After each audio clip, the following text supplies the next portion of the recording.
Oi, pessoal, tudo bem? Bem-vindos, bem-vindas aí a mais uma prosa com Bertaglia. Ao infinito e além, eu costumo dizer, e nós vamos trazer aqui um tema hoje fantástico. Ele é muito diferente. Organizações ambidestras, dicas e experiências. Ultimamente, eu tenho lido e assistido palestras virtuais envolvendo um termo, embora não tanto novo, mas que parece tomar uma importância cada vez maior nas organizações. Se chama ambidestria. Nossa, que palavrão! A ambidestria refere-se à capacidade de fazer funcionar igualmente os dois lados do cérebro, não se limitando apenas à habilidade de se escrever, desenhar e pintar com as duas mãos ou chutar com os dois pés. Pesquisadores italianos concluíram, por exemplo, que Leonardo da Vinci era ambidestro, assim como o nosso querido Albert Einstein. Finalizei a leitura de um livro recentemente de Charles O'Reilly e Michael Tushman, chamado Lead and Disrupt, em português, Liderança e Disrupção, que recomendo, onde traz muito conteúdo a respeito. E, recentemente, fiz questão de lançar um artigo que já está presente nas redes sociais. E também assisti uma palestra com o meu amigo Luiz Rasquilha, com o Marcelo Veras e com essa pessoa fantástica que eu estou trazendo para refletir e prosear comigo, que é a Silvana Torres. Olha aí, pessoal, que honra, que orgulho trazer aqui a Silvana Torres para nós conversarmos sobre esse assunto fantástico que é a ambidestria. Seja bem-vinda, Silvana. Obrigada, Paulo, obrigada pelo convite. Delícia estar aqui prosear com você, com a tua audiência, em um tema que está tão palpitante, né? É verdade, é verdade. Aliás, eu assisti lá você com o Rasquilha e o Marcelo Veras. Fantástica, fantástica aquela live, né? Muito bacana. E vamos falar sobre as organizações ambidestras? Bora? Vamos lá. É interessante a gente ressaltar que, muito embora a ambidestria venha sido discutida muito recentemente, ela não é assim uma pauta tão nova, né? Acho que a primeira vez que a gente ouviu falar sobre isso foi um paper da Harvard Business School, que já fez um primeiro penso sobre ambidestria corporativa. O que talvez esteja acontecendo, e aí explicando um pouquinho, né? Porque você traz para a gente no início a ambidestria sob o ponto de vista da origem da palavra, mas e o que isso tem a ver com as empresas, né? Já que a gente não tem cérebros e corpos num CNPJ. Eu acho que a ambidestria para uma empresa, de forma corporativa, é essa capacidade que as empresas possuem de cuidar muito bem do seu dia a dia, de fazer entregas impecáveis, deixar os clientes felizes, sem deixar de olhar futuro, tendência, inovação, construção do futuro. Então, as boas empresas ambidestras, e não é uma tarefa fácil de se conseguir, possuem essa aptidão de pensar no hoje com o olho no futuro. Então, isso é o conceito da ambidestria. E se esse conceito vem desde 2004, por que horas bolas ele voltou a ficar quente só agora? Né? O que foi que aconteceu que essa pauta voltou a pulsar com tanta intensidade?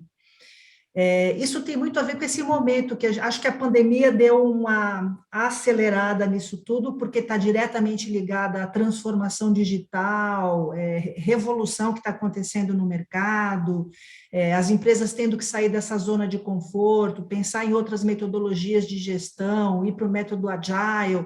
Eu acho que todo esse contexto de, a gente tem que fazer alguma coisa para sair desse lugar, trouxe a pauta da ambidestria para o centro dessa discussão, porque até 20 anos atrás, 2004, quando a gente estava falando dos primeiros conceitos de ambidestria, a gente ainda vivia aquele modelo bem clássico, né, da segunda revolução industrial, da hierarquia, da metodologia voltada para produto, que é um olhar muito de dentro para fora e não de fora para dentro. Então, assim, salvo alguns pequenos ajustes de gestão, os últimos 200 anos, as empresas não saíram do lugar em termos de mudança de gestão, de horizontalização, de agilidade, de inovação.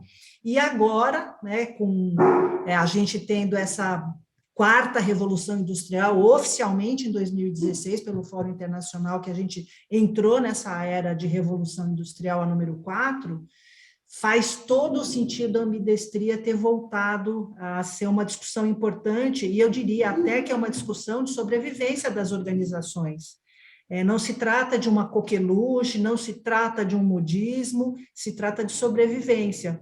Então, por isso que isso está entrando em pautas tão discutidas e tão importantes. É um assunto para se ter no radar e não só entender, mas aterrissar para dentro das organizações, Paulo.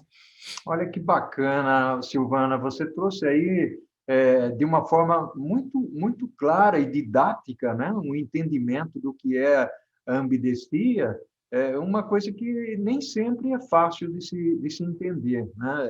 Eu comecei lendo alguns artigos, mesmo o livro Lead and Disrupt que eu li, não é um livro muito fácil, apesar de ele trazer exemplos. E aí que eu queria entrar um pouco nessa seara. Você falou bastante naquela conversa com Rasquilha e com Veras sobre a vida real, né? Então, eu queria sair um pouquinho do conceito e ir um pouquinho para a vida real, de como aplicar a ambidestria. Eventualmente, se você quiser, fique à vontade, trazer alguns exemplos de empresas que usam a ambidestria no mundo de hoje, para a gente ter um pouco esse termômetro, né? E se sentir localizado no mundo organizacional atual, Silvana. Eu vou trazer bastante do exemplo da jornada que nós estamos atravessando agora, que é uma jornada bem dolorosa. E lembrando que a ambidestria, existem dois eixos, né? A ambidestria, que é estrutural, ou seja, são empresas, e essas você vai encontrar com mais facilidade, são as empresas onde tem uma área específica para pensar sobre o futuro, sobre a inovação, sobre tendência. Então, é quase que uma célula destacada do dia a dia da empresa para conceber o futuro, idealizar produtos que sirvam para o futuro, já com esse olhar de fora para dentro, uma coisa mais moderna. E existe, e essa sim é a mais difícil, é a que a gente está tentando incorporar, que é a ambidestria contextual, que aí é o indivíduo, é a pessoa, é o líder, é o time todo com essa iniciativa de olhar para o agora e para o futuro na mesma proporção, com o mesmo equilíbrio. E é esse pedacinho que a gente está tentando criar e é uma cultura, sabe, Paulo? Como toda mudança de cultura, qualquer ela que seja, o esforço é hercúleo para você mudar um mindset, para você mudar uma atitude, uma postura, um ponto de vista. E foi aí que a gente entendeu que era muito importante contratar uma consultoria que fosse muito fera nesse assunto. Foi quando a gente tomou conhecimento da Inova e dos projetos que eles vinham desenvolvendo, sempre com essa tônica de inovação. E desde janeiro desse ano, a gente vem traçando uma metodologia com eles, de trazer esse desafio de contextualizar a ambidestria e não ter só um departamento que pensa no futuro. Até porque eu, particularmente, não acredito nisso. Quem está descolado não sabe dos problemas do dia a dia, não sabe não tem o dedo no pulso do cliente, porque é o problema do cliente, é uma necessidade do cliente, do dia a dia, que vai nos dar um insight para inovar, para trazer coisas novas. Não adianta ter um monte de nerd encostado ali numa bolha, isolado do pau que dá na fatura, do pau que dá na entrega, no pau que dá no call center. Precisa ter essa convivência com a realidade para você poder inovar de fato com relevância. Então, de janeiro para cá, a gente vem fazendo um trabalho que envolve 100% dos nossos funcionários, porque senão você não muda a cultura e o mindset.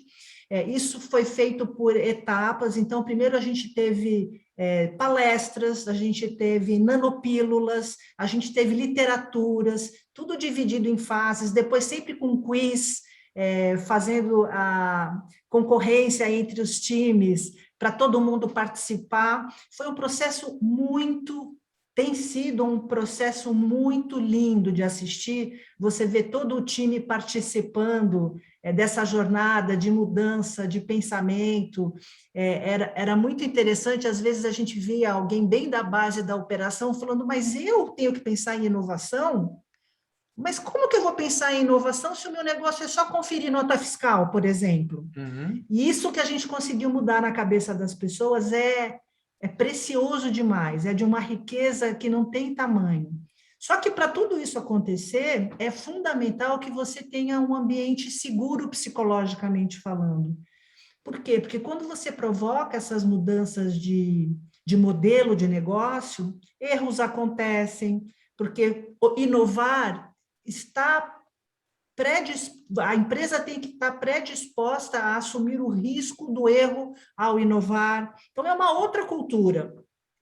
Eu diria que a gente está a 3/4 do caminho que a gente começou a navegar, falta mais 1 mês e meio para terminar esta grande fase, porque isso não termina nunca, a verdade é essa, porque a manutenção disso vai dar tanto ou mais trabalho do que a mudança do rumo do Titanic.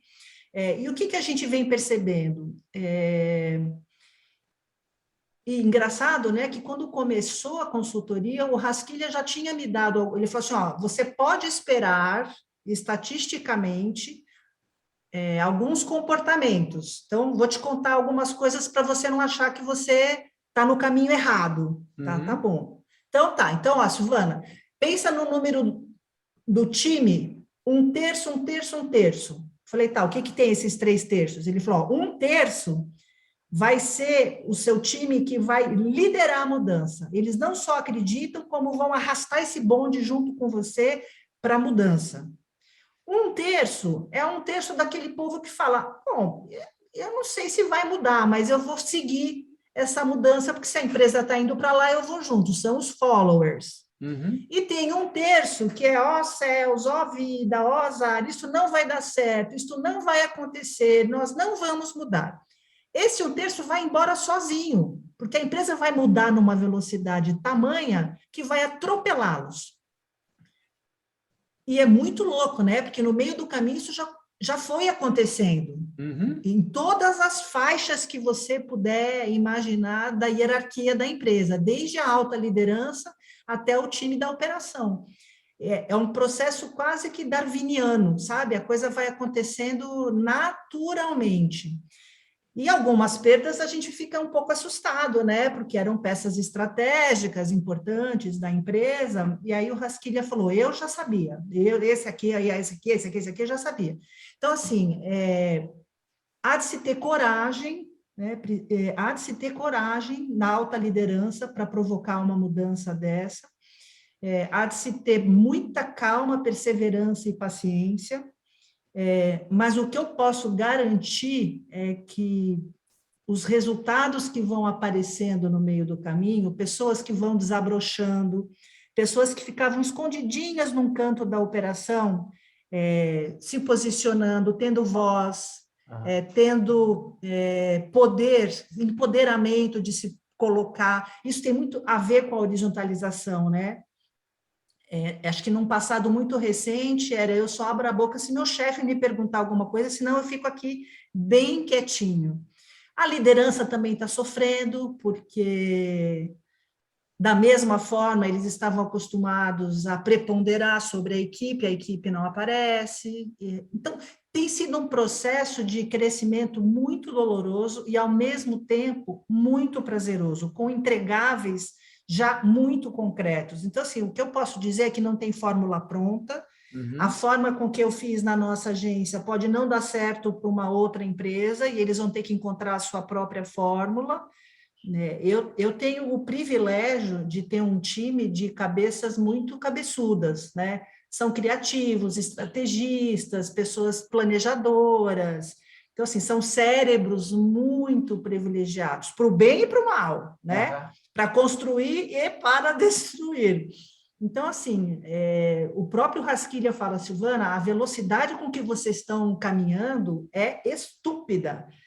Não imaginei que fosse ser tão veloz. Em contrapartida, nós aqui do lado de quem está passando pela jornada, falar, ai meu Deus, quanto tempo isso vai levar ainda? Porque estamos todos fora da nossa zona de conforto. Estamos todos sendo cobrados para empoderar o time, para deixar todo mundo opinar, deixar todo mundo inovar. Isso tudo é um exercício, Paulo, gigantesco. Mas eu posso te garantir, quem não fizer, não sobreviverá. Uau!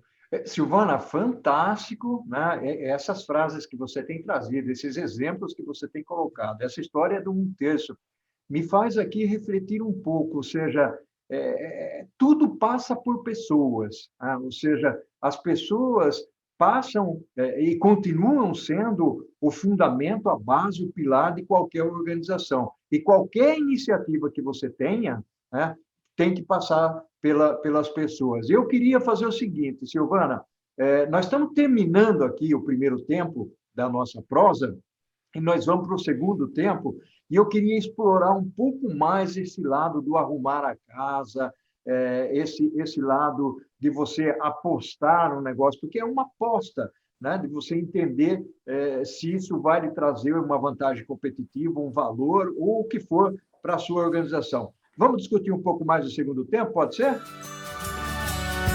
Pessoal, prosa fantástica aqui com a Silvana Torres, muito bacana mesmo. Gratidão enorme, Silvana, por trazer essa experiência para a gente aqui e citar nomes, né? Citar nomes como o do Rasquilha, da Inova, que é um pessoal que contribui com a organização moderna. Vamos em frente? Vamos falar sobre arrumar a casa, como é que fica toda essa história? É quase que uma condição sine qua non, né? É muito difícil você imaginar um indivíduo ambidestro se ele não passar... Como é que você vai pensar na sua mesma cadeira, né? Como é que você vai dividir o seu tempo e olhar para o futuro e inovação se você tem aqui um cliente berrando na sua orelha que o serviço não foi entregue? Esquece. A ambidestria tem o pressuposto da operação estar azeitada, rodando, azeitada como se não tivesse... Sabe botão automático? Você dá um play e o job entra e sai sem ruído. Nestas condições, você começa a imaginar que você pode pensar em cobrar a ambidestria do time. Então, a gente está passando por essa etapa de reformar os fluxos, mudar o modelo de negócio, de gestão, porque não está redondo, não está azeitado, não está incrível. Mentira! Então, assim, para que a gente dê esse salto, para que a gente vá buscar essa cobrança de ambidestria, porque isso vai estar, inclusive, no programa de avaliação do time. Nós vamos começar a avaliar a competência ambidestria. Isso vai provocar impacto em bônus, em remuneração, no incentivo. Então, a gente está dando o ano de 2021, primeira etapa, conscientizar, mostrar a importância, testar, corrigir. Segundo semestre, valendo. Ano que vem, nós vamos fazer a avaliação do time cobrando ambidestria. Porque enquanto isso, é que nem dirigir carro, né, Paulo? As primeiras saídas que você dá, você tem que raciocinar, e bota a primeira, e bota a segunda, para no farol. Depois de um tempo, você chega no seu destino, você não sabe, você estava pensando em tantas outras coisas, não é verdade? Fica automático, Fica totalmente automático. Então, até que fique automático, a gente vai criar algumas alavancas, algumas ferramentas para criar o hábito, porque depois que criou o hábito, beijo, tchau, né? Tá seguro, estamos seguros, todo mundo será ambidestro nessa companhia. Então, eu diria para você que aceitar o processo é a fase number one de qualquer tentativa de ambidestria contextual, porque senão a sua liderança, a sua média liderança e o seu time operacional não terão tempo. E sempre haverá desculpa do estou muito ocupado, tenho que trabalhar muito, o dia a dia me consome. Estou careca de ouvir isso na organização. É direto. Eu falei, então arruma para você ter tempo, arruma para você se organizar, arruma para você separar o tempo para pensar em inovação, né? Então, a gente está exatamente nessa fase, arrumando processos, fluxos, azeitando tudo para dar esse salto, para poder exercitar o olhar do futuro. Olha só, que fantástico. E o gostoso que está sendo aqui prosear contigo, Silvano, está muito atrelado ao que você está vivendo, ou seja, não é simplesmente uma coisa teórica, não é a teoria, né? Você está vivendo isso na Não, prática, a reação das até pessoas, né? porque, Paulo, eu não sou a melhor pessoa do mundo para falar sobre a teoria, porque eu acho que a minha contribuição aqui, muito maior, não é falar sobre dar aula, conceito e a didática da ambidestria. Não, na verdade, eu estou sendo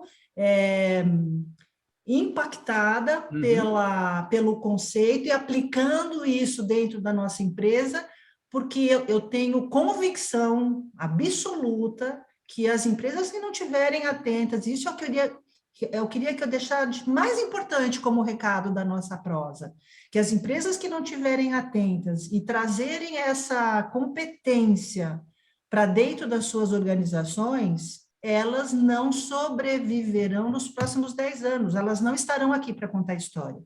Como eu tenho convicção disso, eu fui atrás, uma sorte incrível ter trombado com o Rasquilha, que caiu na minha frente, tipo um anjo que caiu do céu, e ele vem me ajudando, porque depois que eu ouvi, eles têm um encontro anual chamado Inova Day.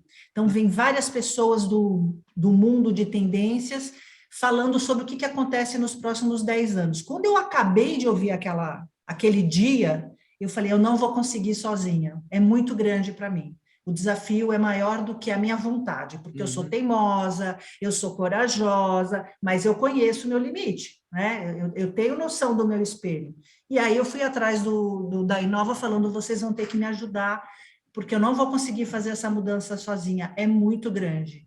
Assim, a gente que está passando por ela, nós todos, nós que estamos vivos, né, nesta década, a gente não tem noção do tamanho das mudanças e da transformação pelas quais o planeta, e eu não falo só de mundo de negócios, eu falo de comunicação, da internet das coisas, da transformação digital, da inteligência digital. Tudo isso que nós estamos vivendo é muito transformador, é uma revolução. Nós a gente não consegue hoje ter a compreensão da grandeza do que nós estamos vivenciando, mas eu tenho certeza que daqui a 10, 15, 20 anos, esta fase que nós estamos vivendo, garantidamente será um milestone muito grande de transformação. E veja, eu acho que ter consciência disso é muito importante para crescer, para sobreviver. Eu não quero ser uma blockbuster da vida, eu não quero viver o drama que os taxistas viveram quando o Uber apareceu, eu não quero ter o drama da hotelaria quando o Airbnb apareceu, eu não quero ter o drama da blockbuster quando a Netflix apareceu. Eu não quero viver isso, eu quero ser a Netflix, eu quero ser o Uber. Eu quero ser esse que incomoda o mercado estabelecido. E isto só acontece quem não fica no cobertor quentinho, quem sai da zoninha de conforto. Então, eu acho que isso é o principal recado, sai da zona de conforto, porque tem alguém no mercado preparando uma bala de prata para matar o seu negócio. Que bacana. Olha, Silvana, sabe a minha admiração aqui é um aspecto interessante. Você está sendo suportado por uma pessoa que tem profundo conhecimento, que é o Rasquilha. Eu admiro muito o Rasquilha, né? Mas, ao mesmo tempo, quando você traz essa realidade, dizendo que se as empresas não fizerem isso, elas vão ficar em maus lençóis, é você, como executiva de uma empresa, dizendo isso, não é um consultor dizendo isso. Né? Então, esse lado é importante. E aqui na prosa, tem muitas pessoas, tem presidente de empresa, e também tem a pessoa mais humilde lá no chão de depósito, no chão de fábrica.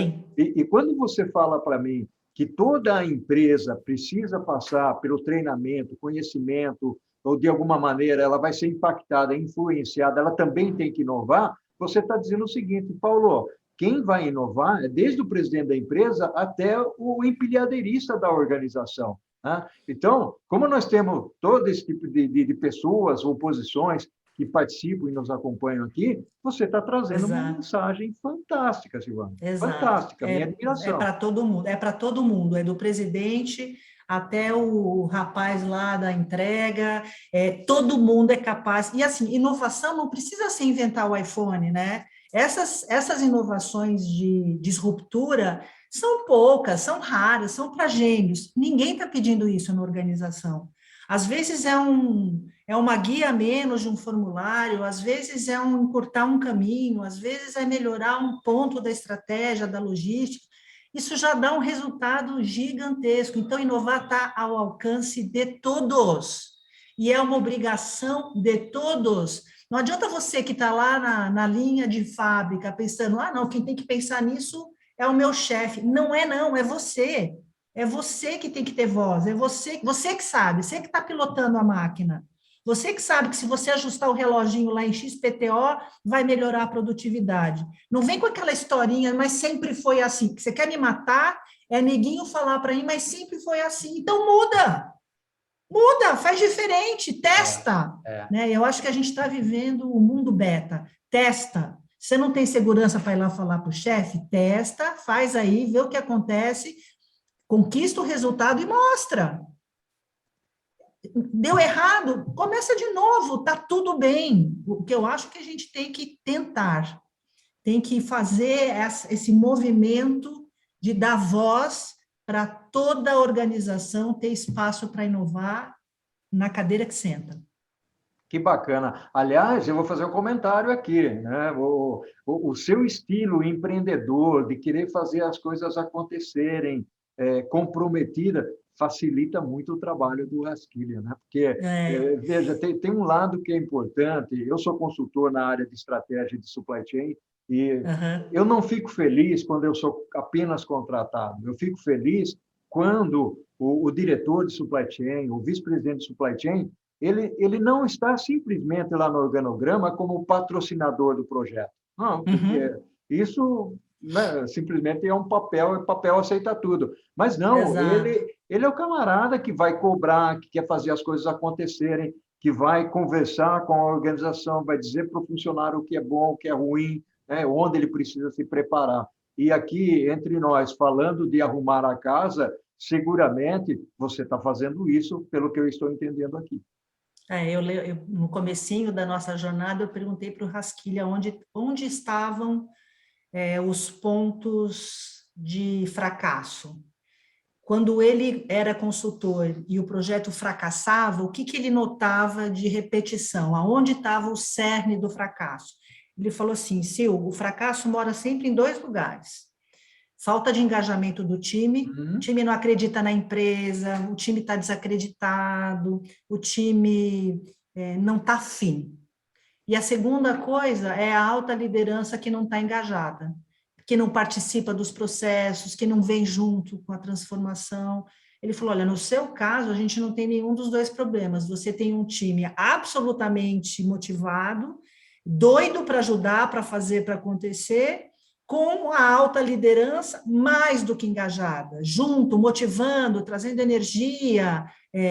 Inclusive, eu me matriculei agora no curso de especialização da Inova, porque eu acho que o meu jeito de poder ajudar o meu time e a minha liderança é eu tendo mais conhecimento sobre a pauta ambidestria. Então, a Inova abriu agora um curso, inclusive recomendo para uma próxima turma, porque já estão encerradas as inscrições. Eu fui uma das primeiras a me matricular, porque eu acho que quanto mais eu ganhar conhecimento, quanto mais eu souber como é que eu lido com essa alavanca ambidestria, mais eu vou conseguir devolver para o meu time e ajudá-los a nortear, a dar direcionamento, a dar coach, enfim, ser uma facilitadora desse processo que a gente está vivendo. Então, eu vou fazer esse curso agora, vai de agosto a dezembro, estou mega ansiosa, porque o Rancharan é só o cara que vai dar a palestra de abertura.